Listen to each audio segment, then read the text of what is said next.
Welcome to Unhinged Magi! We're back again, trapped in this room that we can't get out of. Yeah, it's terrible in here. It is. There's cards everywhere. Nerd stuff, and guitars that are actually cool. sealed product everywhere. Well, Lightsabers. wait, you said there's sealed product? Yeah, sealed product. Today on Unhinged Magi, a massive unboxing of everything in Edwin's room. That's not what we're doing. Yeah. That is not what we're doing. You just got my interest in it. I know. Mr. Open Booster is coming to someone else's house. I'm ripping it open. That's right. Don't let him in your house if you have sealed product. I've only ripped over 3 boxes in your house. It's not that big a deal.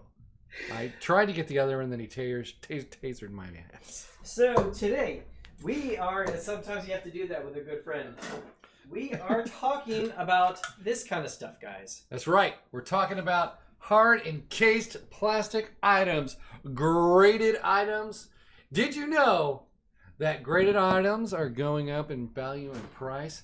But is it really that the graded cards are going up in price, or is there a, well, supply and demand issue? I like that sound. Yeah, me too. Except these have pointed edges, so be very careful. They will prick you and they will cut you. You mean cut your feet when you step on them? Yes. Because you're the only guy in the world that steps on them? I have stepped on them. I have cut my face with them because I was carrying a big stack of them and they went... Gee, Dan, why don't you tell the world how come you can step on your cards? Because when it comes to sorting stuff and getting organized, what I do is I throw it on the floor.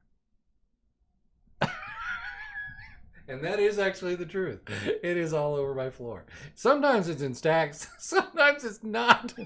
Dan is the only person I know that confidently told me you can stand on a BGS case but not PSA. That is correct, because I have broken PSA cases by stepping on them. Did you notice the plural there? There is a plural there. He said cases. Yes.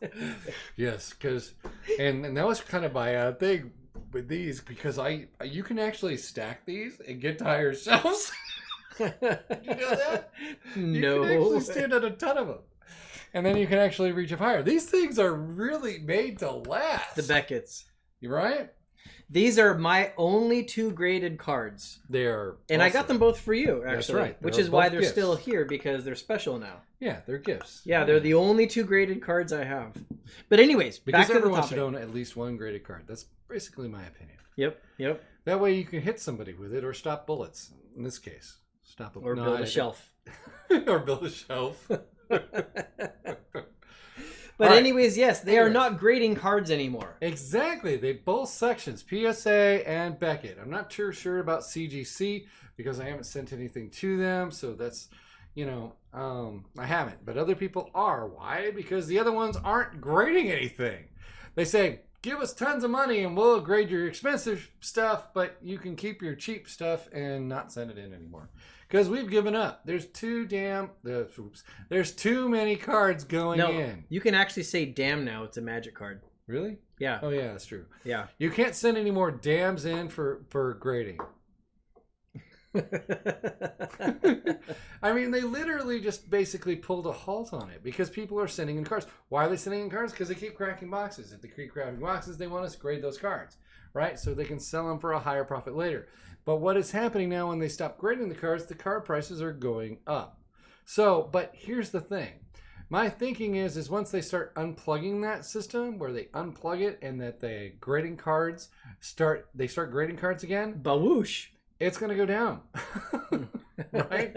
So if you're thinking about buying some graded cards, you might want to hold back a bit, or, But you mean specifically the highest end ones are going to be high just because they're high ones. Exactly. But if you're going to buy something that's like a mid-tier or lower graded card, it's going to be artificially higher. Yeah, correct. It's artificially growing. Yep. All right. That doesn't mean your Beckett cards that you're getting back through the mail that you guys submitted a while back, because it takes a while to get them through the turning pike. That's why they shut the system down. It's going to get there. You're going to get it. You should be able to sell it right now for a lot more than you used to. Yeah, so a BGS 10 Alpha Lotus or Beta Lotus is just as special as it was before. But a 9/5 Snapcaster Mage is not as special as its price will probably reflect right now. No, exactly. So that's the thing. And people are sitting in everything now. It's just like, you know, you crack open something that's a foil, send it in. It's probably worth $200. Well, yeah, with the You know? inflation that is coming, I don't blame people for just wanting to sit on stuff. and not Exactly, cash. true. But I would prefer sitting on sealed stuff as opposed to anything else. Yeah. Right? Graded cards from the current sets are good. They're cool, but they have to be the 10. And you're not guaranteed to get a 10 even if you send in the new stuff. Now I have a question. Yeah. You know more about the grading and the shipping and all that. Absolutely. Now, say Beckett was going to take a while. You send Beckett a big stack of cards that at the time you send it, say they're $20 cards. Okay. And then Beckett doesn't get to it for like 2 years, like a long time. Okay. Now, by the time they finally get to it, say that every one of them is like $150. So that total value is higher. Oh, no. I'm going to give you a perfect example. Well, I'm not to the question yet. So Okay. just a tiny bit longer. So now they've gone up in value. They finally grade them. They send them back to you. But as they're sending them back, they get lost. Oh. What is the amount that they actually are going to try to cover? Whatever you insured it for when you first sent it in. Now, see, that's interesting. And I would see that as a big hole, because then you're going to lose effectively, in this example I came up with, $150 a card, but you only had insured it for $20 a card. That's all you're going to get back. Now, 100%. do they give you the ability to update the insurance while they're sitting on it? No. Like if you called Beckett and said, you haven't graded my cards yet, they're worth a lot more. I want to actually increase the insurance on those for when you send it back. They might be able to do that. Yes. Okay. Because that's just that you sending them more money to insure stuff. Okay, there you go. All right. Interesting topic. Now, here's what I did. Before this, they priced everything higher. I sent in a bunch of freaking revised at $8 a card per grade. I'm sure that was a lot then. Yeah, that was a lot. You know, I sent in a ton. That's why I have. And by a lot, I mean a lot of cards, not a lot of price. Yeah, $8 it's a lot of cards per grade is amazingly good. Well, nowadays, yes, because now they raised it up to 15, and if you look in the back end where they have it now, they've raised it up even more to 20 to match PSA's low end for 20. Mm-hmm. So that tells you that it's, you know, they're just cranking money, which is fun. Yeah, right. It's always good to crank money. Good for them. Their processing has not changed and that kind of stuff. The process is exactly the same, but they've yanked up the price, which is, well, good for them. But it makes it more expensive to actually grade a card, and that also jacks up price. So now you're paying $20 to grade a basic land. You know, and that does change things. Yeah, that's not, because that means if you have a card that's only worth $5, it's not worth grading. Correct. So the price at which a card becomes worth grading just went up along with the price of grading. Right. Well, here's the thing. So all my little revised cards that I sent in, even if they were worth only 33 cents, I paid $8. I can tell people, hey, grading's $20, so now you owe me more money when you want to. That's true, actually. Exactly. Because the current market value of a graded revised card is now higher. Exactly. That's actually what's happening too. So you literally made money on just the cost of the grading. That is correct. In fact, more than enough to pay for the grading. Exactly. Just by telling people it costs $20 to grade a card, you can get more money. But you can't plan on that happening very often. No, it happens quite often. That the amount people pay for grading, they make that money back based on the cost of, not the cost increase of the card, correct, but the cost increase of the grading. Yeah, correct. Because that wouldn't happen very often. That only happens when they raise prices, right? They've been raising prices for a while now. They just keep raising the price. Because I thought you said they went 8 to 15 to 20. They're doing 8. Well, they went from 8 to 15, and now they've gone an extra 5. Okay. It's only a matter of time before they go to 25. Yeah, I'm sure it's going to happen now at this point. Exactly. With all this inflation raging. Yeah, sure. Everybody is sending in cards. That's what people don't get. Except for Edwin, who just plays with them all like an idiot. Yeah, he's a dumbass. I don't even know why he's here. Yeah. He doesn't grade stuff. He puts it in decks and he plays with them. But I double sleeve it. No, it's gonna tarnish the surface. But it's double sleeved. Should I triple sleeve? I can triple sleeve. He can.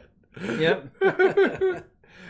But But I mean, everybody is sending it in, right? So if everybody's sending it in, there's going to be more out there than there were before, right? Now, I'm not talking about beta. I'm not talking about those things. I mean, revised, I'm sending in more. As soon as they open up that switch, I'm pile driving those suckers up there. I'm just saying. That's what she said. Yeah. I'm going to cram it in that hole. There you go. You're going to go cram it in Beckett's hole. Exactly. So that's going to make prices go down because there's going to be more of them. I'm just telling you in advance. So don't get crazy. All right. I'm also going to send in all my beta cards to be graded. But actually, are you doing Beckett still, or are you going to PSA? Well, I'm going to do a hybrid. Hybrid. Okay, a Chimera. Yep. Some to PSA, some to Beckett. Okay, what's going to be the cut line? Well, usually the cut line is if I got perfect centering, perfect centering. I mean, absolutely perfect. I'll probably send it to Beckett. Okay. Right. If it's a condition of card or anything, or like it's a little off center and not quite right, then I send it to PSA. And that's specifically because PSA doesn't look at centering. Right? No, they do look at centering. That's a common misconception. There is some that they do look at some of the centering. However, it doesn't affect the overall grade. But if it's super off center, you're pretty much guaranteed that it's not going to come back a 10. Okay. But they do have, I don't understand why they haven't But you put can OC have a on 10 cards, so. that is a little off center. Yes, you can. In PSA. In PSA, Okay. yes. However, they're still beautiful cards. I mean, that means it's a perfect card. But you can also have a very off-centered Beckett card as well. Don't let that confuse you. They have a lot of pristine 10s that aren't pristine 10s, just so you know. That is also another problem with Beckett. They have a lot. That's why they went back, and if somebody sends in a pristine 10, they crack it out of the case just because the case got cracked. Then they dunk the grade back to what it should be, like an 8. I have never sent a 10 in after I've got it back. Well, it'd be an honest card, but it would be hard to be happy about that. No, people are mad. They got really angry. But, you know, if you're Beckett and you've screwed up a lot on cards, well, what are you going to do? So they changed the policy to whatever the card hopefully they at comes least back didn't in. charge those people. Oh, no, they charge those people too. That's See, a double charge. that's where it's definitely wrong, in my opinion. It's not really wrong, right? No, it totally is. They screwed up the first time. It doesn't matter for them. Right. Well, I mean, I think they screwed up, and what the customer says matters. I'm sure everybody watching this agrees with that. I'm positive of it. 100%. When you make mistakes, you need to own up to it. But like, I have cards that are mislabeled or upside down or all this other kind of stuff in the cases. But I choose not to send them back in because it's just, you know, if you get a pristine 10 from Beckett, they command a huge value. So that's why I go with the centering and make sure that's perfect. So do you have any information on how big their backlog is of cards that are in the queue? I do not. I think they just have a hiring shortage or something like that, or they don't have enough trained staff. Because so it's possible they could hire more people and start catching back up, is what you're saying. No, it's really hard to train people to go fast grading cards. That's what they screwed up with the first time. I believe that's why they started having all these mix-ups, right? Where you have a Jazam Jin that's like has like almost no border at the top, a big giant border at the bottom, and they said that's a 10 centering. It's really hard to believe that that's a training thing. Yeah, it's hilarious that someone sent that to me, and I was like, I have a feeling that that's not so much training, it's more just sloppy and going too fast and not paying attention. Yeah, well, there's a lot of people that send their cards in over and over again for a while, and every time they sent it in, they'd bump it up a little bit, you know?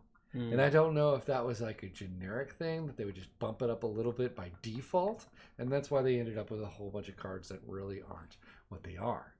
There's like a whole block of Beckett cards from a certain number perspective. What's their integrity worth? Before, I think it was like... before Mike left, I believe. Mike? We're on a first name basis here. Well, he used to be my guy that I call. When he left the company, then the company started going downhill. Oh, I see. Yeah. So. You know who I thought probably worked there? Beckett. That's funny. Right? Wouldn't you have assumed? Yeah. So, anyways, I yeah. actually don't know if that's the name of the company. The guy who runs the company. I don't either. So there we go, guys. A bunch of random facts about Beckett or card grading in general. The supply lines are really backed up. There's probably going to be impacts. Backed up. Now since they've changed their policies about grading, their grade quality should go up, right? Should. And I think that's really why they stopped everything. Okay. And hoping that they turn themselves around, right? Yep. Because they did get a bad name for themselves for a while. Yeah, don't keep up with that, Beckett. No. PSA has always had high standards. You know, Mm-hmm. and if they make a mistake, they fix it. Oh, one more thing. So I talked about my alpha booster packs that I got on my channel and open boosters. Well, other people have alpha boosters, and they've actually contacted me on that actual webpage. Really? The YouTube channel page. Yeah. So, and some of them are going to be sending in graded ones, and some of them have even packs that were graded from beta, that they said it was beta, was actually, but it's actually alpha. So they're going to send in them and get reslabbed. So what we're curious about is whether PSA will still honor the grade. Right? So because PSA might damage the pack when they take it out. Well, remember they folded them. Yeah. So that's gonna do something to the package. So we're wondering if, because those are grade 9 beta labeled packs that are actually alpha that they're going to send in and have re-examined. Right? That's interesting. So my 9s might not be just 4 anymore. It could go up. And that's good. And now if we're talking about alpha packs like that, what is the price tag as more alpha boosters become 9s? That's interesting. Because right now they're priceless. There is no price for an alpha booster pack. There isn't. No. Yeah, we were just looking at that actually. You go on TCG Player and go look at alpha booster pack. You'll see what we're saying. There is no price listed. Yeah, because none of them transact. And I can't find, at least not on that tool. I can't find a single transaction to look at to say, oh, here's market value for an alpha booster pack. I can find beta, but I can't find alpha. They're either not selling or they're selling behind the scenes somewhere, and you just never even hear about it. Exactly. Yep. Exactly. But I don't think there has been a PSA 9 transaction. That's interesting. Because there was only one. And one guy owns it, and he was actually, well, not him, but someone who is on my channel or watches my channel put a note down there that they actually know the person that actually owns the other one, which is kind of cool. That's amazing. Yeah, that's so cool. Okay, guys, lots of info there about graded cards and the graded market, changes that are coming. So I want to see your comments below. Some interesting stuff. And what are you sending in? What are you sending in? I want to know that too. Yeah, don't send in the small stuff anymore. It's not worth it. Yeah, only big stuff. That's right. Okay, thanks a lot, guys. Have a good night. Guys.